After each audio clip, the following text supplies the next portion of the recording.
Je voudrais faire un tout petit rappel en arrière. Souvenez-vous, dans les années 2014.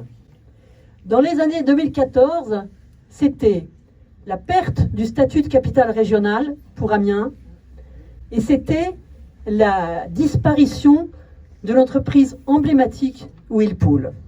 Et depuis, malgré ces deux terribles coups, que constatons-nous?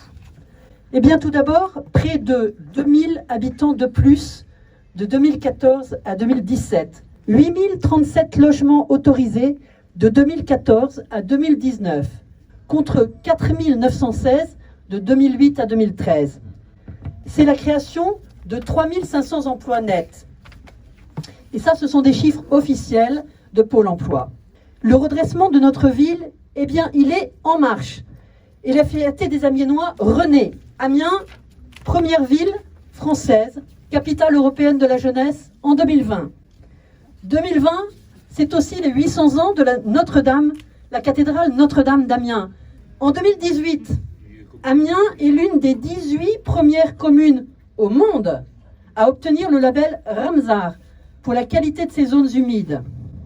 En 2019, Amiens est la première ville de France à obtenir le label Or, destination pour tous, pour l'accessibilité aux personnes handicapées. Amiens, enfin, est classé par Procos, un organisme indépendant, le meilleur centre-ville de France, le meilleur centre-ville de France en termes commerciaux pour les villes de sa catégorie.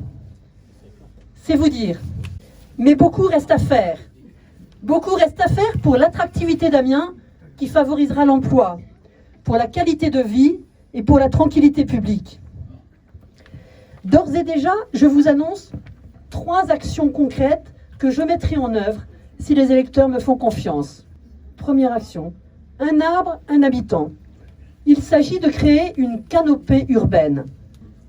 Deuxième exemple, doubler les effectifs de la brigade des civilités pour faire respecter les règles du bien vivre ensemble. Troisième exemple, promouvoir le commerce local avec la fin du stationnement payant en centre-ville à partir de 17h30, actuellement payant jusqu'à 19h. Bravo! Et maintenant, je veux être très clair sur un point. La liste que je présenterai au premier tour sera identique à celle du second tour. Au soir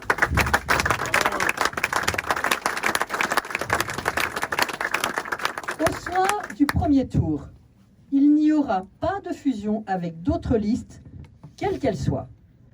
Pas de marchandage ni de tractation, car c'est cela la cohérence et la transparence politique que je vous dois.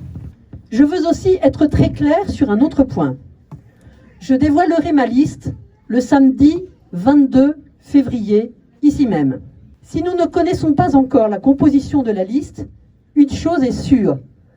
Si les électeurs me font confiance, je demanderai aux conseillers municipaux Amiens Ensemble de m'élire maire et d'élire Alain Geste, président d'Amiens Métropole. Je vous demande de faire campagne sur notre projet. J'insiste sur notre projet. Présentez nos propositions à nos concitoyens et ne réagissez pas aux attaques nombreuses dont nous serons inévitablement la cible. Je veux faire une campagne propre, une campagne bienveillante, une campagne positive, une campagne conforme à ce que les Amiénois attendent. Et qu'attendent-ils? Eh bien, ils attendent qu'on leur parle de leur avenir. Ce qui les intéresse, qu'est-ce que c'est? Eh bien, c'est un projet co-construit et partagé par une équipe soudée. C'est ça l'essentiel. Nous ne sommes pas en train de jouer à un jeu, mais nous préparons l'avenir d'Amiens et des Amiénois. Ayez toujours cela à l'esprit. Je fais confiance à votre esprit d'équipe. Alors, merci d'être venus extrêmement nombreux ce soir, mais nous sommes à 61 jours du premier tour. 61 jours, c'est rien du tout. Je compte sur vous. La campagne commence demain. Alors, on se retrousse tous les manches. On y va. Et on y va pour gagner. Et le 22 mars, au soir, nous nous retrouverons ici pour célébrer notre victoire. Vive Amiens et vive Amiens ensemble!